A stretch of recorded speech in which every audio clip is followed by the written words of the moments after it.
2023 Board of Douglas County Commissioners 5:30 business meeting. We want to welcome those of you who are here with us at the old courthouse and those of you who are joining us online. Some of you may be here to provide public comment. The Board of Douglas County Commissioners welcomes public comment and in advance thanks you for following these procedures. Each action item on the agenda will offer an opportunity for relevant public comment about that topic. We ask that you wait until the agenda item you're here for comes up for discussion. Comments related to agenda items are welcomed after the board has had an opportunity to discuss the topic. We ask that you wait until the agenda item you're here for comes up for discussion. The Board of County Commissioners will invite comments on topics not included on the agenda during general public comment after considering our consent agenda. This is a time for addressing issues not on today's agenda, but related to the general business of the Douglas County Commission. We will first call on folks who are here in person, and then we'll turn to any online commenters who are here with us tonight.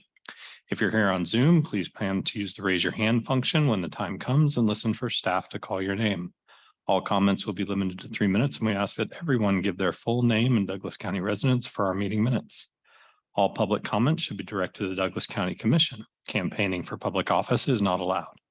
We will also reserve the right to mute or remove any speaker who is vulgar, rude, or inappropriate. Public should also know that the comments received by the Commission during our meetings do not represent the views of Douglas County government. If visual aids are used during the meeting, the presenter will share their screen. Please know that online participants will not be able to view them without a computer, smartphone, or tablet during tonight's meeting. Materials are published online for your reference as well. Lastly, a recording of this meeting will be available on our YouTube page and website. Tonight's agenda, we'll start. We have a number of items on our consent agenda, a total of 7. Then we'll do general public comment. We have just one regular agenda item tonight on the enhanced Knox loan access in Douglas County. Then we'll do appointments and commissioner or administrator miscellaneous before we adjourn. Commissioners, is there any item that you'd like to have removed from the consent agenda for further discussion? Yes, I'd like to remove item 1.6. 1.6. And for me. Okay. Is there any member of the public who'd like to remove an agenda item for further discussion? Online, Sarah? Nope. Okay, commissioners, I'd take a motion on our first set of agenda items on the consent. This is Commissioner Reed. Before I make a motion, I will just highlight item 1.4, a request from sustainability to seek approval for a grant application to do an Douglas County Indigenous Food System study. I thought that was a really cool opportunity and excited for things that draw down funding to our community and can really expand programming. So just wanted to highlight that and appreciate the work of our staff. So with that, I'll make a motion to approve consent agenda items 1.1 through 1.5 and 1.7. Second. Moved and seconded. All those in favor say aye. Aye. Aye. Commissioner Willie, if it's okay with you, we have some guests here to talk about the naloxone access. We'll do that one and then we'll come back to the other item if that's okay with you. We might need to check in with Sarah. I think we have a staff person. I think Sandy Day is online for this item. It's up It's to up the to commission us. as to what the agenda Okay. is. All right, we'll do general public comment next. Is there anyone here who'd like to provide general public comment? Come up to the microphone, make sure you sign in, give us your address and name. Already done, sir. Thank you. Good evening, and thank you for allowing me to speak to you. My name is Dave Moore. I live at 559 East 2200 Road in rural Douglas County. Recently, I've seen a number of banners and yard signs spring up around the area that promote the idea that we should not allow industrial wind or solar installations in Douglas County. Last week, I received this flyer in the mail urging me to act now. So I did. I emailed this organization, the Douglas County Rural Preservation Association, and I asked them the one question that their website and flyer didn't talk about. If Douglas County doesn't allow construction of industrial wind and solar facilities, and as experts have suggested, We run out of coal, gas, and petroleum in 60 to 100 years. How are we going to generate electricity for our homes and farms? One of the rules of my parents' house was that you didn't get to complain about a problem unless you also had a workable solution or alternative to the situation.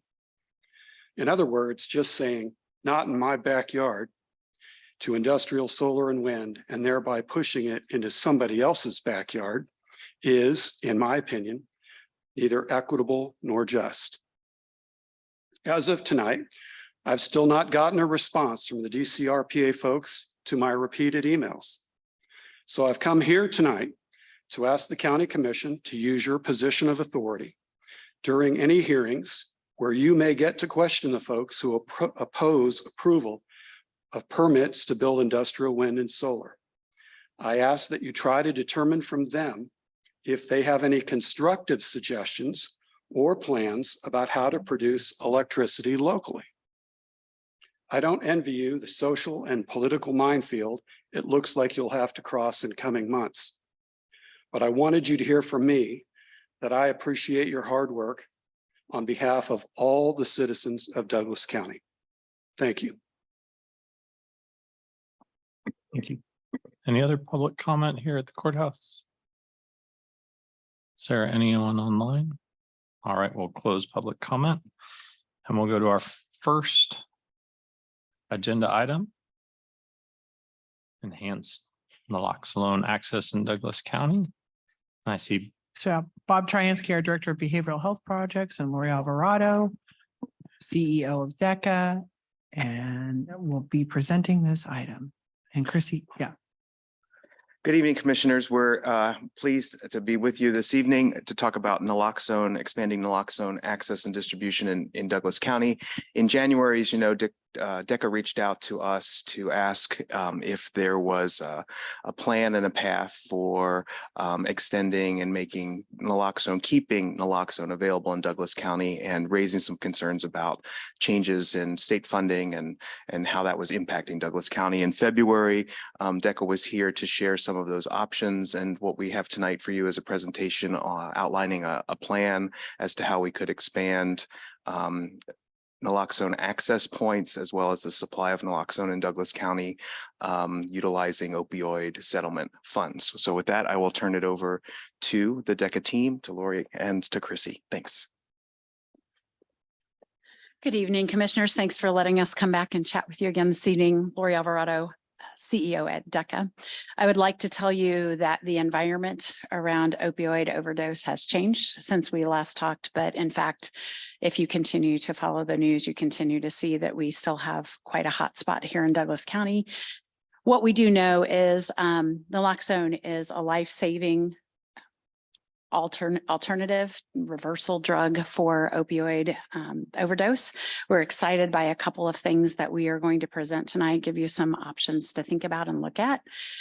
I would also like to tell you that the funding at the state level had changed, but that has also not changed even with the legislature ending up their session. We're not seeing additional money coming to help with this situation. So everything that we talked about in January and February is still really the same playing field that we're talking about. Chrissy Mayer, our Chief Community-Based Services Officer, manages our statewide prevention initiatives, including our statewide naloxone distribution work.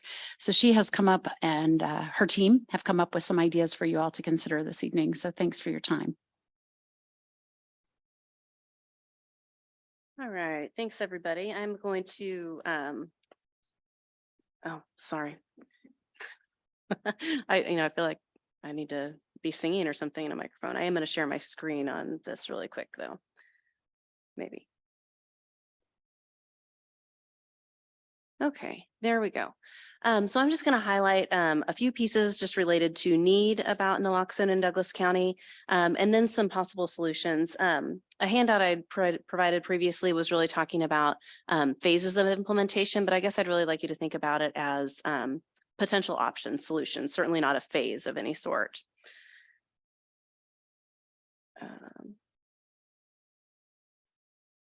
Sorry, here we go. So I just want to highlight need. When I was here last, we talked about just the amount of kits that were coming out. My projections were a bit off based on our 2022 numbers in Douglas County.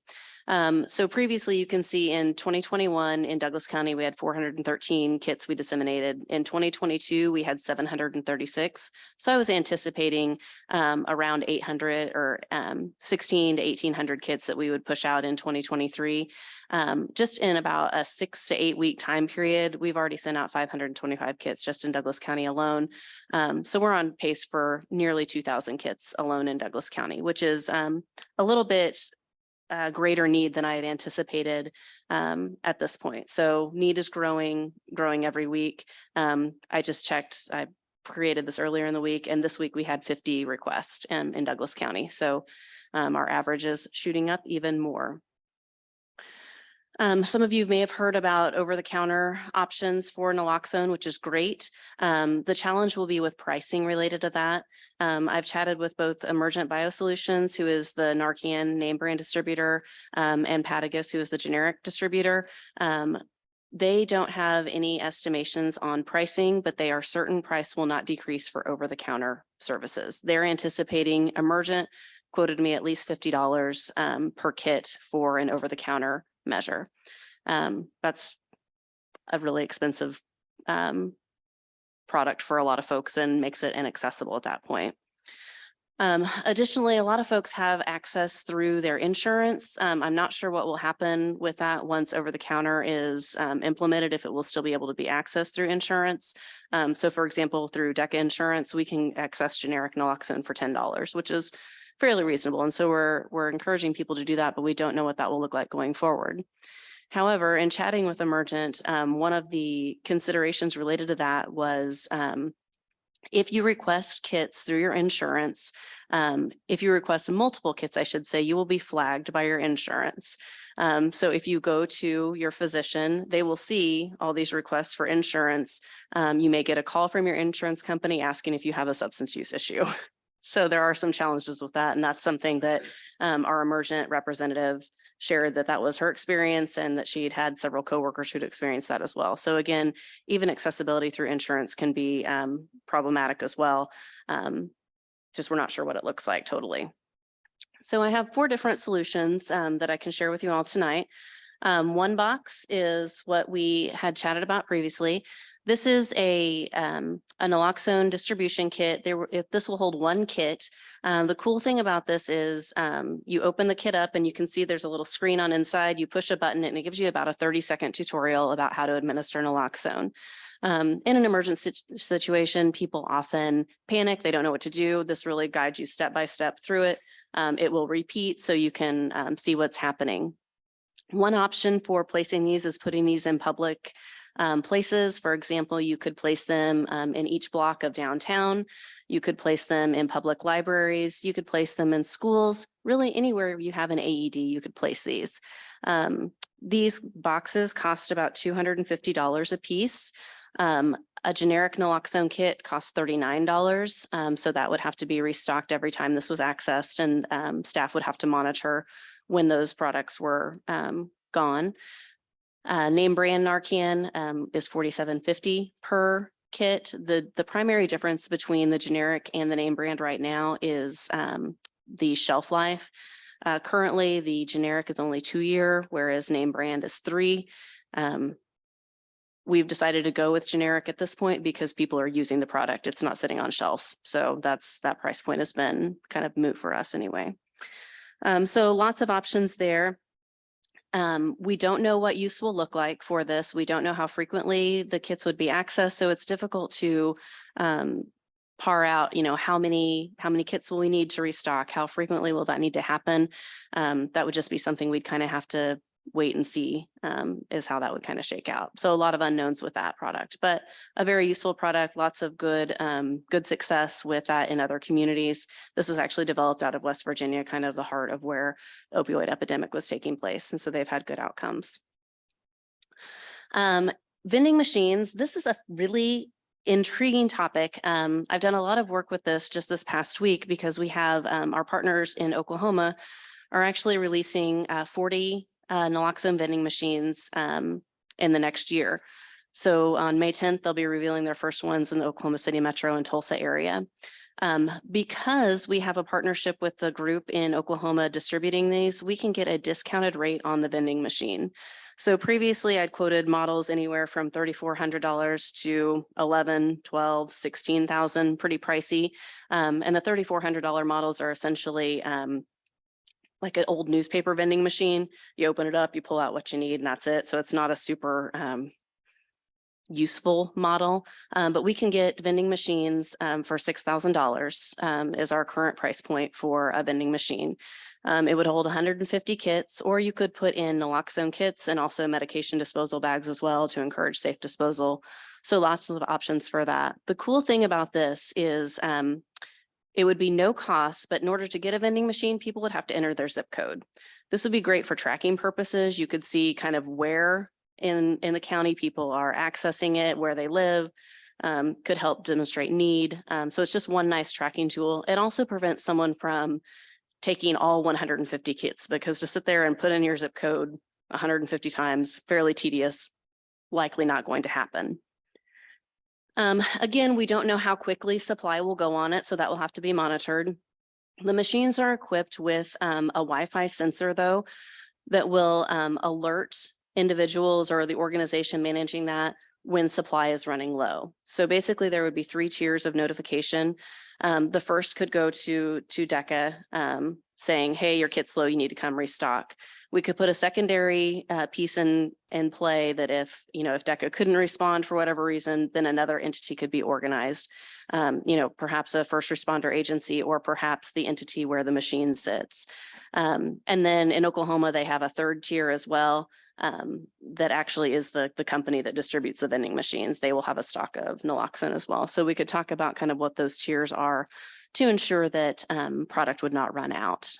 So kind of an intriguing option. Timing is good for getting a high quality machine. They're Wi-Fi enabled.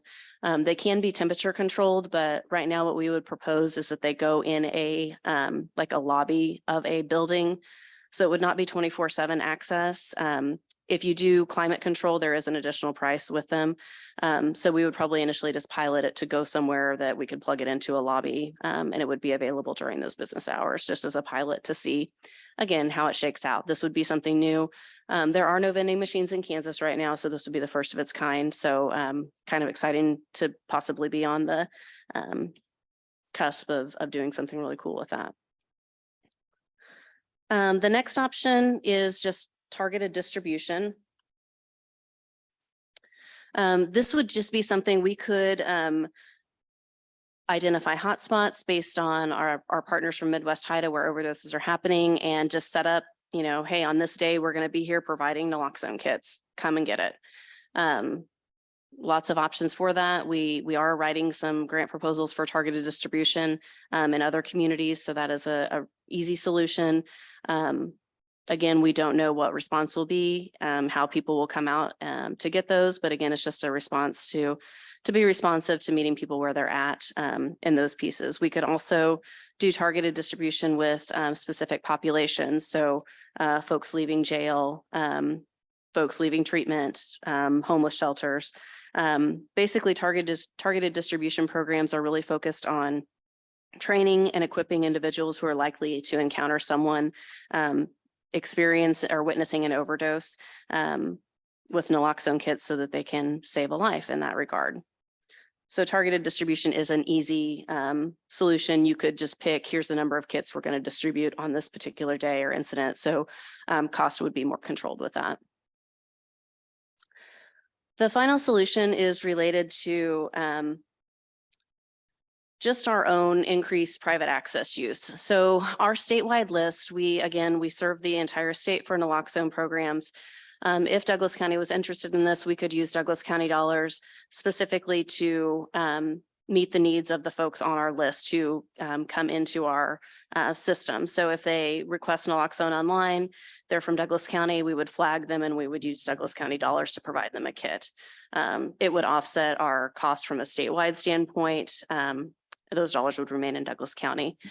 This isn't a super innovative idea. This is just one way to ensure that, Douglas County residents would be getting pieces. In my original proposal, I'd estimated about 1,500 kits.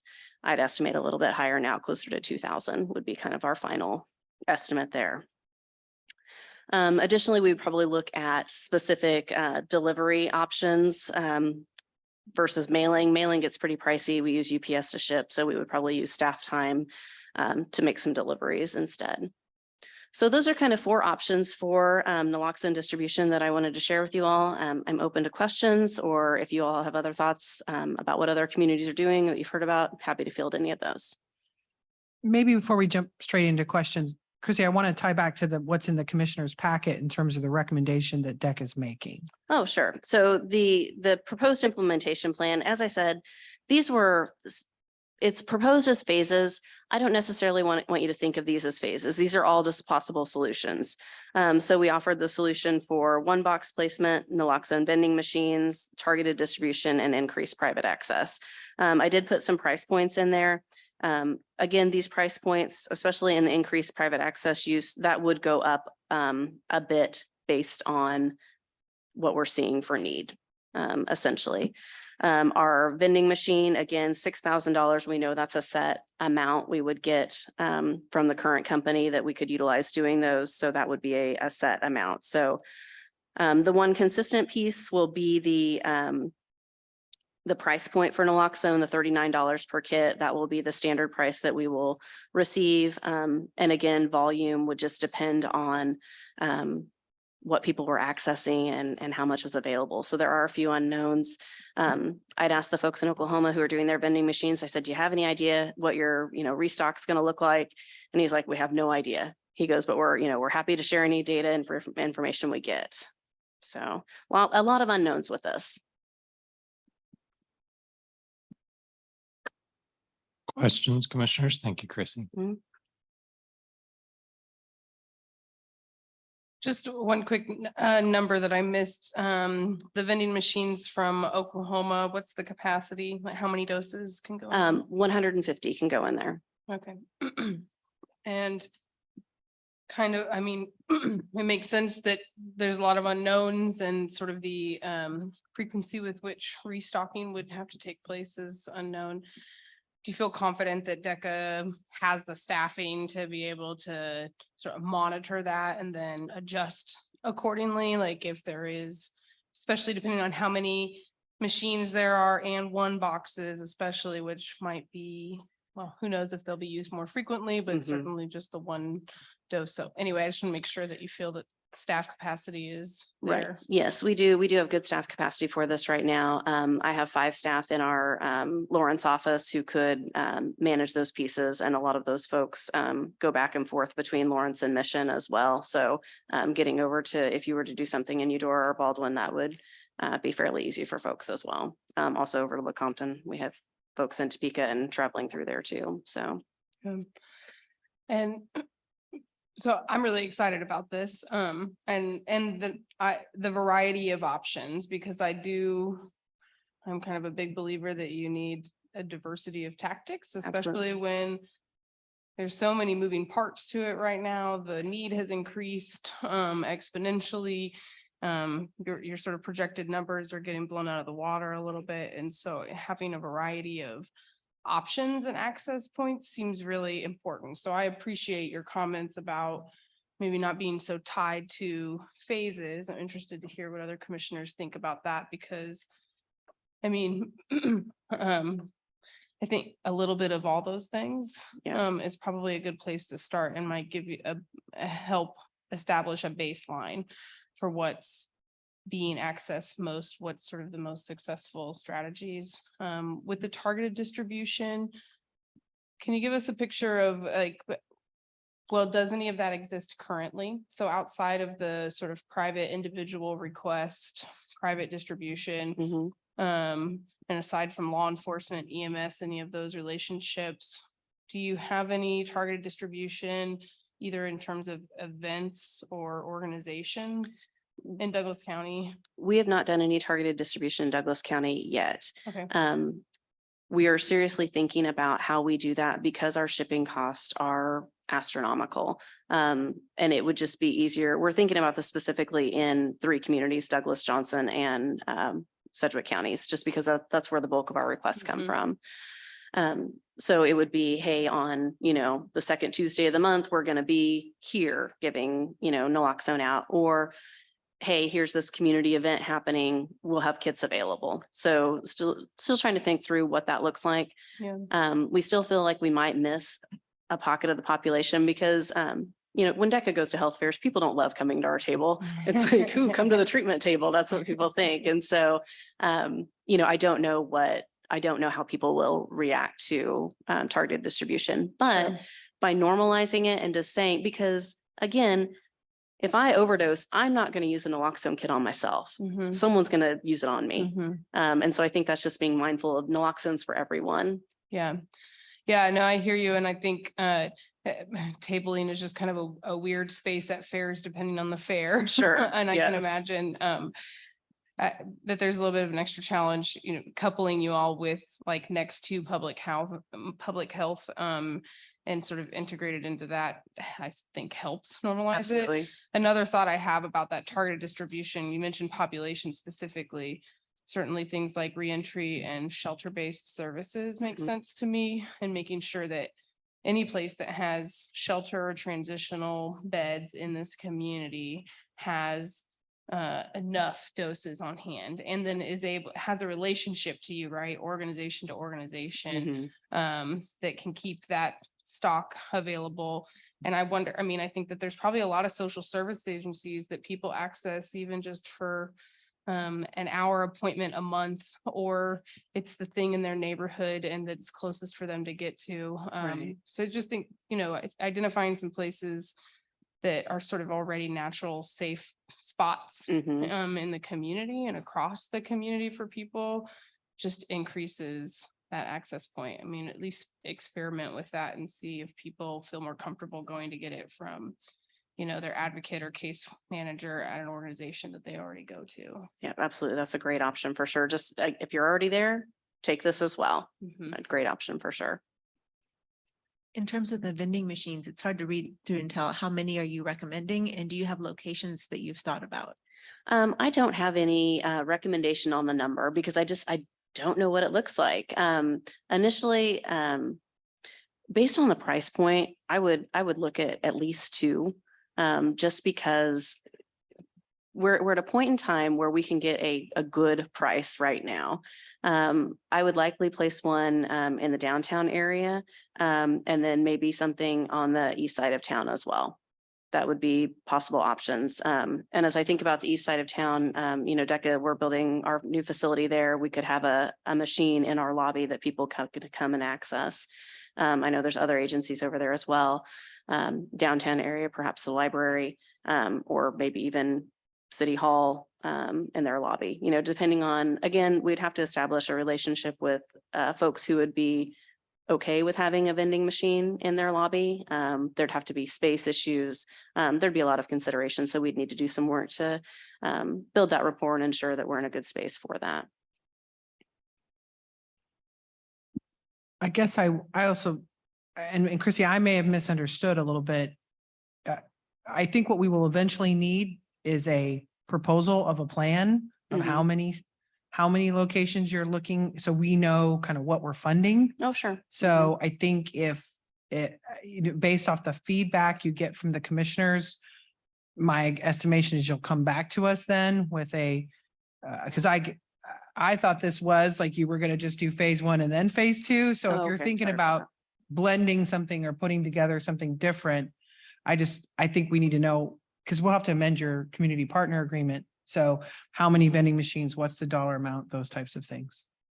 Go ahead. Yeah. So I think, and we can talk more about this, but I think when staff looked at this, what we did was we took the DECA proposal and conversation, and then we also looked internally with staff of what was available in terms of opioid settlement funds. So as I put into the memo, and I'm hoping this is something, this is a fluid situation. It will continue to evolve. We wanted to have a starting point and get moving. So the idea was to be able to authorize 10 to 15 additional access points. We talked about one per block, but that might not be the right one. And a combination of one box units and vending machines, probably looking at what the proposal was, mostly one box units and a couple of vending machines. Yeah, it says to- 10 10 one boxes and yeah, I'm Yeah. not clear on how many vending machines. Well, right, and that was based on if you looked at what the range of cost and Okay. cost options. So I think in terms of like defining what the deliverables would be, immediately or in first, maybe this isn't a phase plan, there are options, but there are a lot of unknowns on the other options. So if that's what we were kind of coming to you with the recommendation was to accept the two sort of budgeted pieces of this, I don't have that number right in front of me. I think it's $47,000 Phase 1 is 15,250 and phase 2 is 32,320. for the total of what was in the recommendation.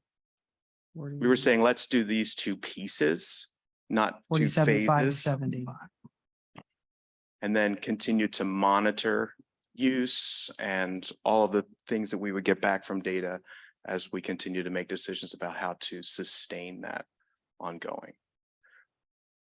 That provides me some clarity. Thank you. Bob, can you give us some information on how much we have available in that opioid settlement? I have that information. Thank you, Sarah.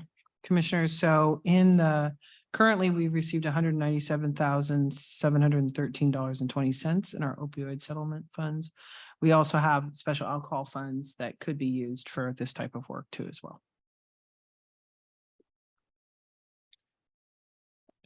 Yeah, well, I'm gonna want to take public comment. I don't know that I have any more questions, Commissioner Lee. I will have some more questions, but I can wait till after public comment. Okay, we'll take public comment on this item. Anyone here want to provide public comment on this? Anyone online? No. Okay, we'll bring it back up to, suddenly, okay, come on up.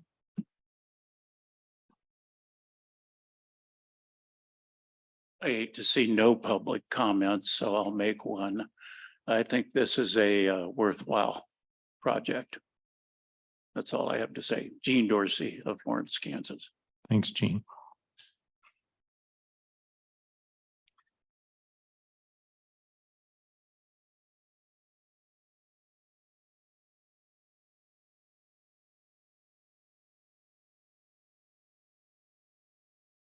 I'm Dawson from Lawrence here in town, and I respect both of their desire to help people as well as your guys' desire. But I'm seeing how it's getting harder and harder to live in the county because of rising taxes. And so I know we have funds now, but I'd like to see what's there going to be our ongoing proposal for continuing to invest in this. Because if we keep raising taxes, then it's going to be make it even harder for a lot of other people to live here as well. Thank you. Any other public comment? One more check online, Sarah. Okay.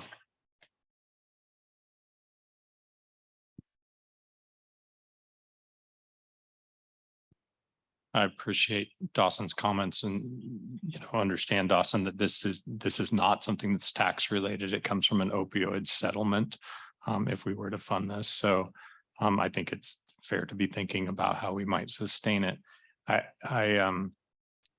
Just my first reaction to it, and based on the report that we heard in February, I trust staff on this who knows a whole lot more about this issue than me telling them where to put a vending machine or where to put a one box.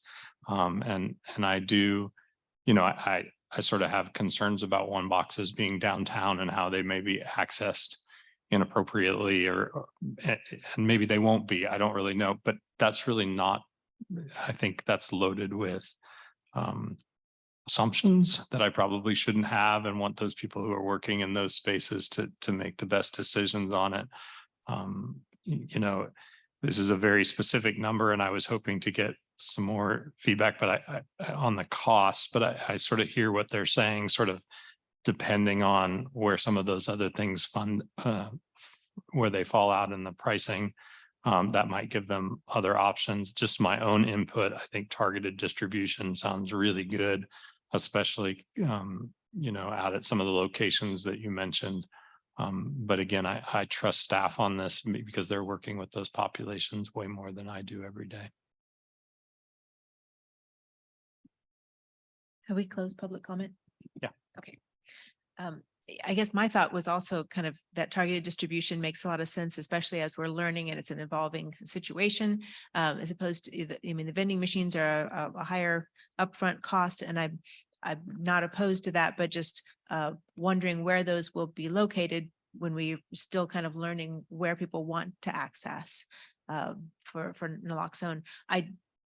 I think it's fair to ask, kind of just getting back to Dawson's point about the numbers from the opioid settlement. Is that so we have so far received 197,000. Is that an annual payment? For how long will that happen? Or is that a one-time fund? It is not an annual payment. It has been received over a period of years. I don't have that information right now, commissioners. I'd have to get back to you on that. I know we will get it for a number of years, but I don't have the exact number on the top of my head.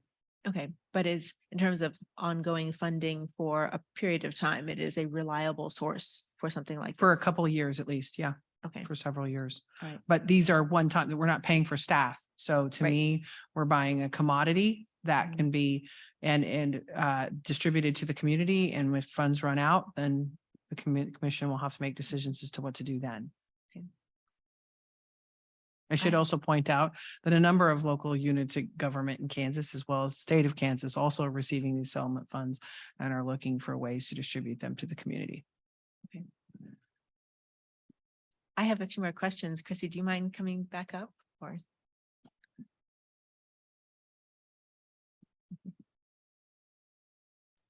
So one question, and this may be something that is also evolving, but Mhm. what's the value of, privacy and location versus kind of normalizing people coming to a place like DECA where there might be a continuing conversation about, a loved one or themselves or a situation where they're requiring this.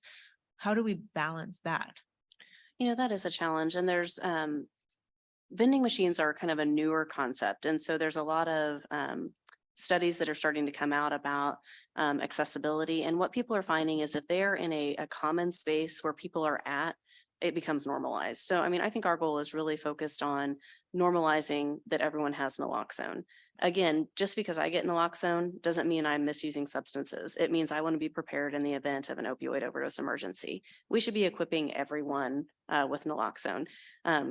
My 19-year-old kid in college, I sent a kit with her. I'm like, just in case, because you don't know when you're going to encounter someone experiencing an overdose. And it's such an easy thing to do to save someone. And so there isn't a lot of data or research yet on, best placement.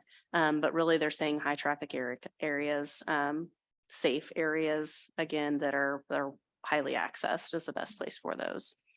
Kind of speaking of colleges, is there been a conversation with our local campuses about having locations there that are accessible to their students and faculty? We have not spoken directly with them. We have provided training and kits to KU for different departments and different divisions.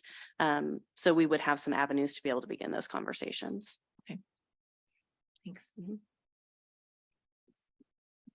I appreciate that question, Commissioner Willie, and think Haskell and Baker are also campuses in addition to the school districts, which I'm sure have very unique positions, but and maybe are having their own sort of conversations. But my hope as part of this distribution plan is I think that purely public access is really important. And so I'm personally really excited about the idea of vending machines and think that it really goes towards that normalization and is, just sort of harm reduction, life-saving 101 option for people.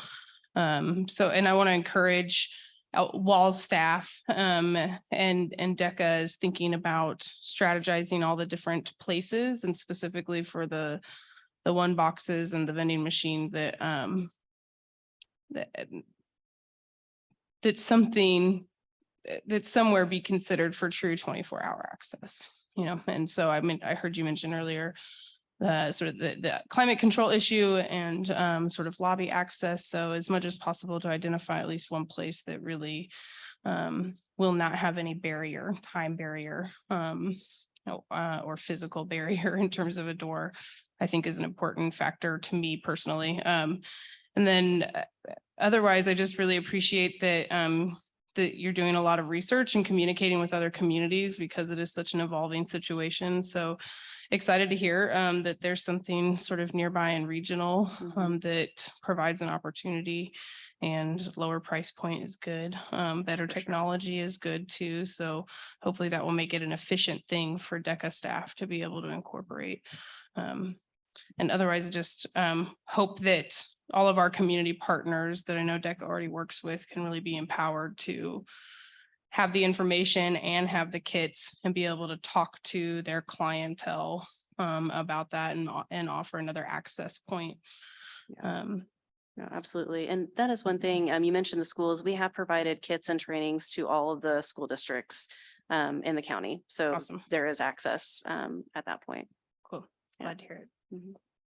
Well, I'm ready to make a motion. Just real quick on the motion, because it is a little on the memo we had, it sort of didn't include some costs. So you're thinking that you're just asking for a $47,570, or are you asking for more? Are you coming back for something? Can you give us a little more? If you give me a number, I will give you a product. I think that's the reality with this. I don't want to get a vending machine and then not be able to stock product in it. Right. So that's what I want to be mindful of, thinking about, okay, what could our volume be? But if you say 47.5 is what we have, we'll work within that and be able to put together a proposal for here's what that would entail and what that would look like. And I could certainly work some numbers for you if you had, at this level, what could we get? We could certainly put some of that in there, equating staff time. And then now that I have a better price point for the actual boxes or the vending machines, and then some estimates about what distribution might look like, I could put together some better numbers for you at this point.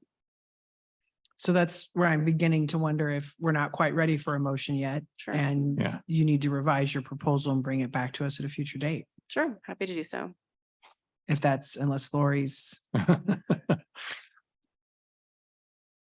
Lori Alvarado, all I'm saying is like, we can revise a proposal. I heard $197,000. I've heard 47. I mean, we just like, I want to utilize our staff time in budgeting and putting together a proposal, because it does take time to do that. I'd like to at least do it in some sort of a ballpark that you all are comfortable with. Does that make sense? Because we could come back with something that's Well- in the 47, or we could come back with something. I guess when we put it on the agenda, my assumption is that was a staff recommendation, that Okay. 47,457.50 was an appropriate number from a staff perspective. I would not be comfortable with spending all the funds tonight. No, I'm not so, suggesting we do. I just uh, trying so to get in a ballpark. That's what yeah, go ahead, Bob. You have to come to the microphone. I'm sorry that this is so confusing. I think we thought we had a firmer proposal, and I think you guys were still kind of brainstorming, and so I apologize. Changes with Okay. costs and things. Yeah. It just happened yesterday. Okay. So I think what's reflected in the narrative of the memo gives DECA options in the way that we've talked about. We've said that what they would do, we would revise the agreement. The deliverables would be to locate 10 to 15 new locations in the community where they would be accessible. They would be accessible through a combination of one box units and vending machines, and that they would be able to sustain and stock them for 12 months. That was the expectation of what the deliverables would be, with an investment of 47, whatever that number is, 47,000. So what I would say, what we would do is, if you were to approve this tonight, we would revise, we would amend the agreement to reflect those deliverables and timeline based on the costs that DECA has at this point. I think the commissioners are hoping for more targeted distribution, which is not in that cost number. That's what So- I'm trying to get at. Okay.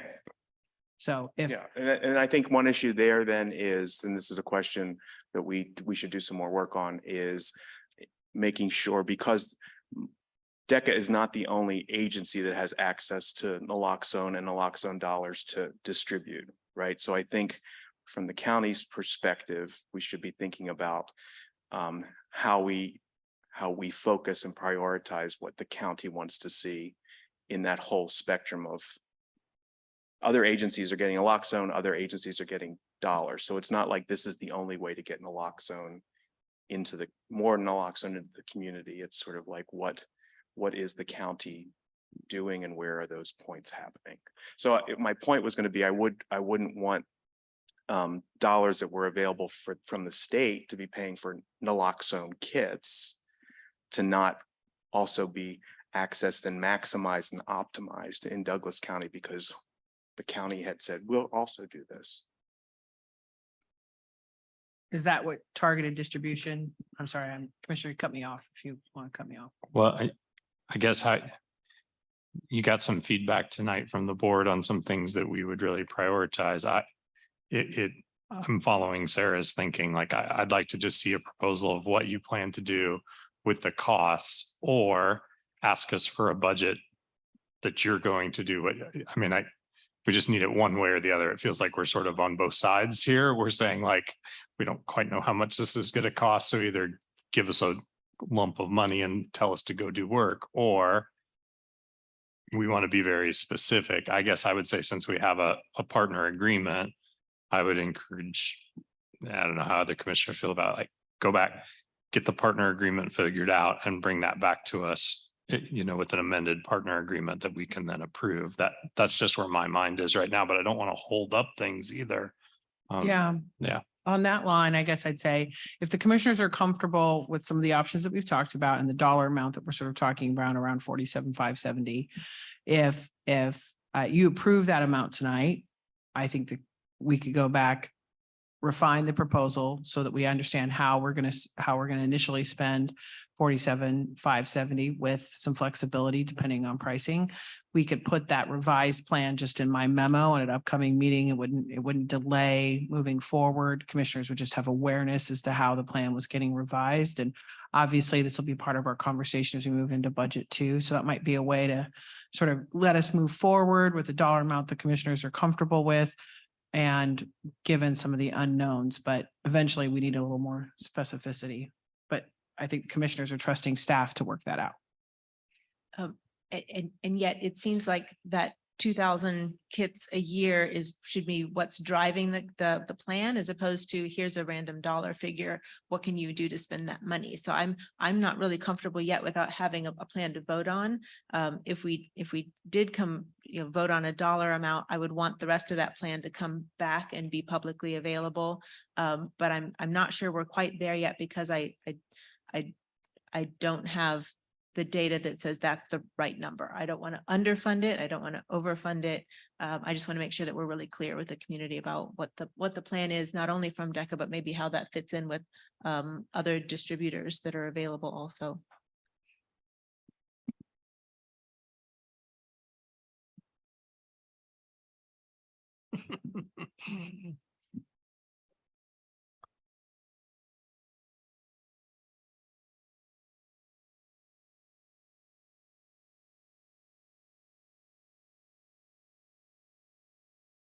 Yeah, if you could come back, I guess I would lean into coming back, telling us how many kits you need, how many vending machines we need, how many 1 boxes we need, and go from there. I think that seems to be the price points. There's also, Sarah said there wasn't any staffing, but I kind of disagree. There is some staffing, paying in there for some staffing to refill those boxes, and if that needs to be in there, it'd be nice to know how long that agreement is for, that we're paying for that staffing, and then that would go away after time. Just listening to Commissioner Willie's concerns, I don't maybe have as strong a concern, but if that's what gets us over the finish line here and we can get that done, well, I'm okay with that. I'm okay with that too. I think what we have in our packet is almost there, but a few things change. So maybe, just a bit of a rework of math, really settle on the number of vending machines and 1 boxes, especially, it sounds like, and give a refreshed number based on that new information. Just a point of clarity, I heard targeted. Do you want some targeted in there as well? I'm just asking if. I would like some targeted in there. Yeah, I think so too. To me, those 3 things together really enhance the private distribution that you already have, which has some challenges and extra expenses. So if it can hopefully sort of supplement that because there's more access points. So unless, Lori, there's, reasons sort of based on the other agencies or organizations that sort of get supply and have distribution, if there's any sort of reasons that we need to understand for why that can't be incorporated in the plan. But to me, it seems it's sort of create that targeted distribution to me helps create a real grade of options, if you will, like truly private requests through you and a way to come pick it up or receive it, going through other places that feel safe, or just going somewhere purely public, right? To me, I just really like those things together. So That's I'd perfect. like- I just wanted to come back. Yeah. I heard all three of those options from each of you. So I just wanted to make sure when we come back with a plan that we're hitting at least a representation of those three strategies that I heard you talk about. Yep, I appreciate it. And I'll just say, like, I think the dollar amount is probably around the right dollar amount that I want to spend right now on this of the settlement dollars that we have, but encourage you to come back if you're saying, we're seeing a higher use, or boy, those vending machines are really, or the one boxes are being used a lot, come back. What I don't want to do is spend our settlement money early and because I think we're still learning how the best way to distribute this is. How much will this slow you down? Maybe that's a Sarah question, like when can we get it back on the agenda with those dollars? So May 10th. Tomorrow. Chrissy says she can do the budget work We'll have tomorrow. a special meeting. So I guess we can come back as quickly as there's time on the agenda. If I can get it by noon tomorrow, I can put it on for the 3rd, if not May 10th. So hopefully within the next 2 weeks, we'll get it back on the agenda. Thank you. Thank you. We really don't want to apply significant pressure, but don't want to be the cog on the wheel that really slows it down. So you just tell us what's possible within your capacity, and we can have a shorter discussion about it next time you come hang out with us in the meeting. I appreciate all your work, and I know there are lots of things that are changing here, and we may not be understanding quite all the changes that are happening as supplies come and go and shipping. So thanks for being patient with us as we try to get some clarity on this. We're still learning too. Okay. All right, we don't have a motion on that item, so we're going to move on and take a consent item up, which was to consider a comprehensive plan amendment CPA 22-00408 of Plan 2040, Chapter 8, specific land use plans for farmland industries redevelopment plan. And I think I see Sandy Day. Hi, Sandy. Good to see you. And I think we'll start just maybe with Commissioner Willie's questions. Sure. So thank you, Sandy, for waiting patiently through our last item and for being here kind of on short notice.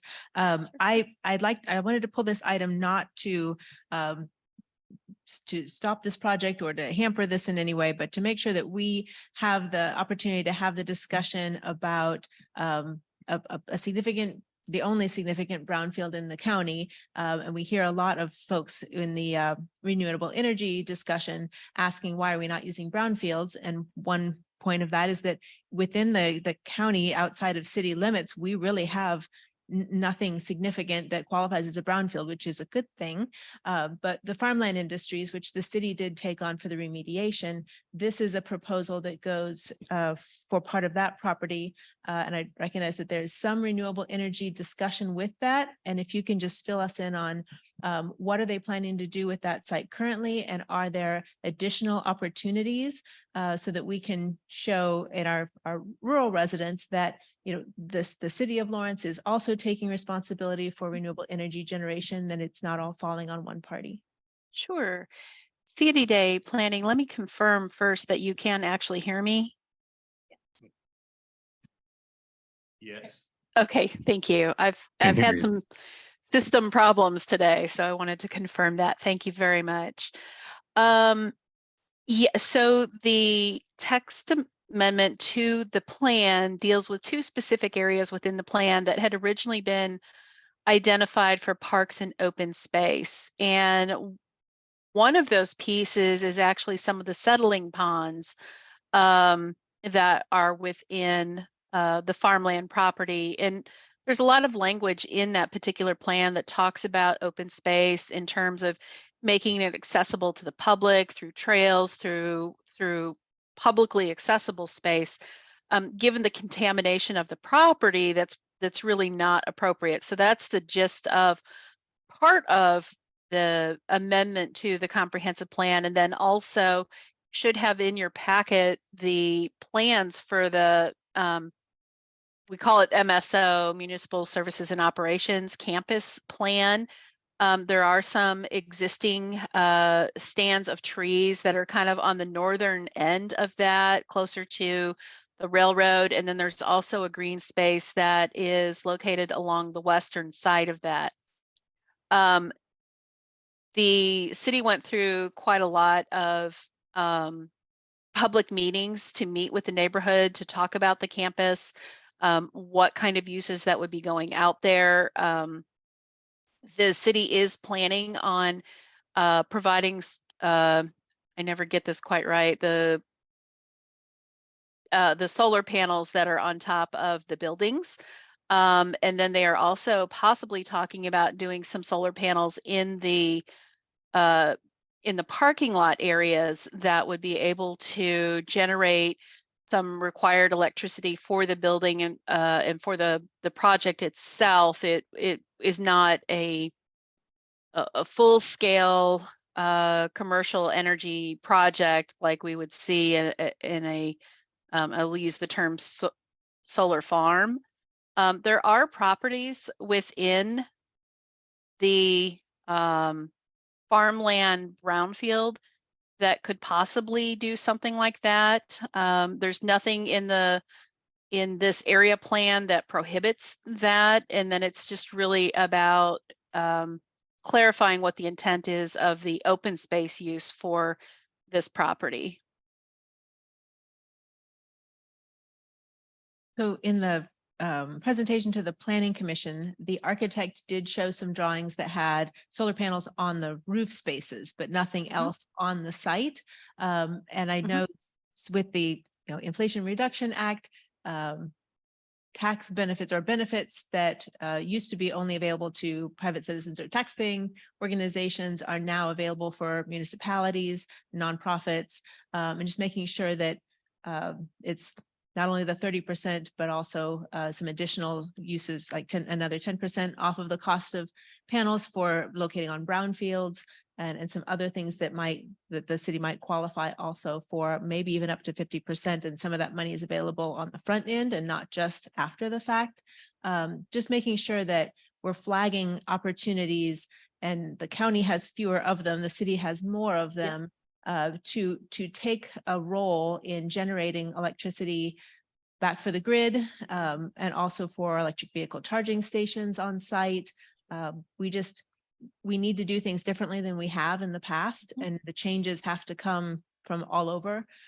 This seems like an excellent opportunity for the city to showcase what it cares about in terms of renewable energy generation. So is there a way to get that message back to MSO or their architect or the city commission? I believe this is the first to really flag this as an opportunity. Is that right? So yeah, this particular item that is before your consideration is an amendment to the plan. It is not the site development application. That is not before you. That actually went to the city commission, I think just a week or two ago. I can definitely convey that information back to municipal staff. And then I know they do have an interest in trying to do some of that work. I think they're exploring all opportunities right now. They've just recently had the site plan component of it approved. So I don't think they've moved into construction phases. I not the planner that worked on that piece of the project, but I can definitely relay this information back. Well, my intention is not to hold up the comprehensive plan amendment at all. I think giving up on open space and public access to brownfield sites is probably something be fairly comfortable with, and using it for other purposes instead. The site plan in terms of, locations of the buildings and everything, of course, not only does not come to us, but looks fine also. I just really want to make sure that we're taking the opportunity to talk about these issues when we have them. And I recognize that that is not necessarily in our purview, but it certainly impacts the way we communicate with rural residents in particular about renewable energy. What we hear a lot is that we don't see Lawrence doing anything. Okay. I'm not sure I have an idea or a Sandy, thought I'm right not off the sure. top Yeah, of my I think- head. I think Sandy, I'm just going to step it. I think somewhat of Commissioner Willie, your feedback is, I think those are conversations I can have with the city manager. I feel a little uncomfortable asking planning staff to necessarily take that back. I think that's a conversation that we could talk more about. How do we want to encourage that from a commission perspective to the body? I guess I'm just a little worried that I'm not quite sure how Sandy delivers that information.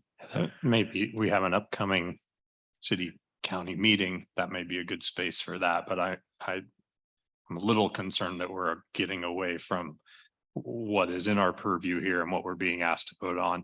That may be a good comment, Commissioner Willie. I think when we get to miscellaneous items, if you want to use that, but I'm a little nervous in that we can't, through a comprehensive plan amendment, we don't have any authority to say what happens on that space. We have to determine whether the land use is appropriate. So I understand what I think you're trying to accomplish here. I do that, but what we have right now in front of us is a comprehensive plan amendment about land use and not how the site, and whoever the applicant is going to use that land. Well, I absolutely plan to support this comprehensive plan amendment. My intention is not to hold up this process. My intention is that this is the only piece that does come to us. And brownfields were a significant source of conversation when we were talking specifically about the solar regulations. And this is really the only site that qualifies.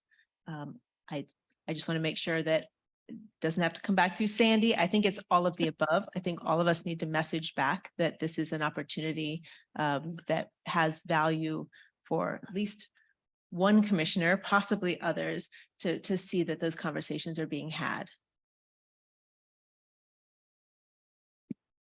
Thank you, Sandy. I don't have any questions. Commissioner Reed, no questions. Okay. Anytime we take something off the consent agenda, we open it up for public comment. Is there any public comment on this item? Okay, anyone online, Sarah? All right, Commissioner Willie, would you like to make a motion on this one? I would, and thank you very much, Sandy. I move to approve a comprehensive plan amendment, CPA 22-408 to Plan 2040, Chapter 8B, specific land use plans for farmland industry redevelopment plan. Second. Can I amend your motion to include the county resolution number 23-16? That's actually in the That'd be motion. super. All right, Second. moved and seconded. All those in favor say aye. Aye. Aye.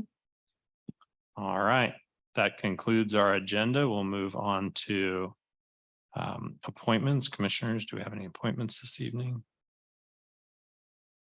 Okay, we'll move on to administrator miscellaneous. I guess before we do that, I want to clarify. So we've got two folks eligible for reappointment to planning commission. We don't always talk to them before we reappoint them. Is that are we waiting on that? Because that appointment comes up this month. So if we want to talk to them, I want to make sure that we're getting that done, or if we feel comfortable with reappointing them. It is a rough board. I think it is worth a conversation to make sure that people would like to be reappointed before we reappoint them. Okay, I'm just trying to remind you of the time frame. So if Thank you for reminding me. Thank I think I'd be happy to talk to Planning Commissioner Hayden and sort of check in and see where she is at. Commissioners, would any of you be willing to visit with Planning Commissioner Kelso? Happy to. Okay, good. Great. Appreciate you both. Yeah, just need to sort of get that done. Okay, now we'll turn it over to Sarah. Thank you, commissioners. I've added a number of dates related to sharing data around the community health plan to the schedule. We also have another drug court graduation coming up. There are no work sessions planned for next week. I do have a few agenda items for next week. Our next work session will be May 17th, and it'll be update on the Judicial and Law Enforcement Center Master Plan. So we've got a few weeks off for work sessions. I do want to also point out, I have heard, and I think I'm going to get a formal letter for the packet next week because it just came out. I want to try to give as much public notice as possible. Commissioners, you had tabled discussion of 4 TBUs related to solar in Palmyra Township to the May 10th meeting. The applicant has requested that item be pushed back for more time. So we're going to push that into June. So I just want to begin to let folks know, because there were mailers sent out, that date is wrong now, and the applicant has asked for more time. So I believe that will be June. I'll have it next week for sure, but it will not be May 10th.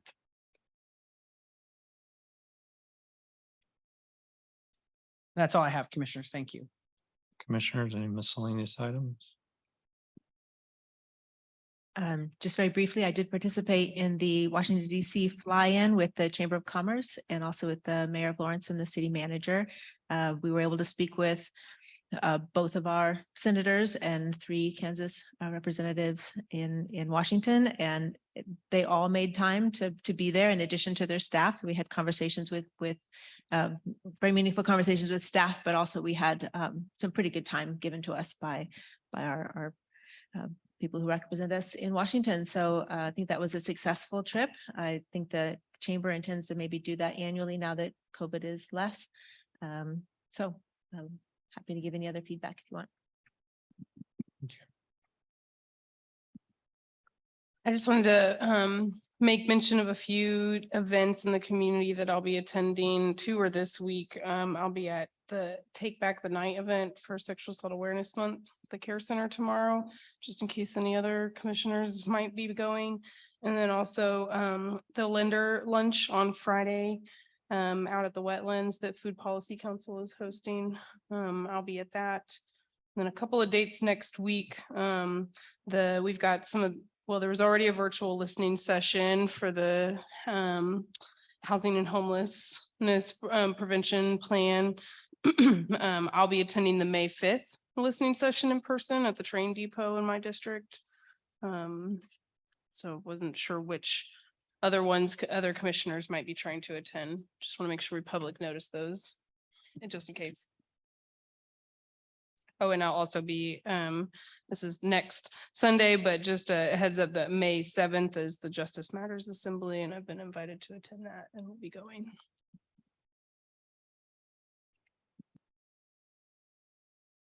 Yeah, I'll be attending that on May 7th and speaking on behalf of the commission. I just want to share first commend Bob Tryansky for hosting the Sunflower Foundation from Topeka and the Bipartisan Policy Center from Washington, DC. I think they were here today only, and the day before? Yeah, yesterday.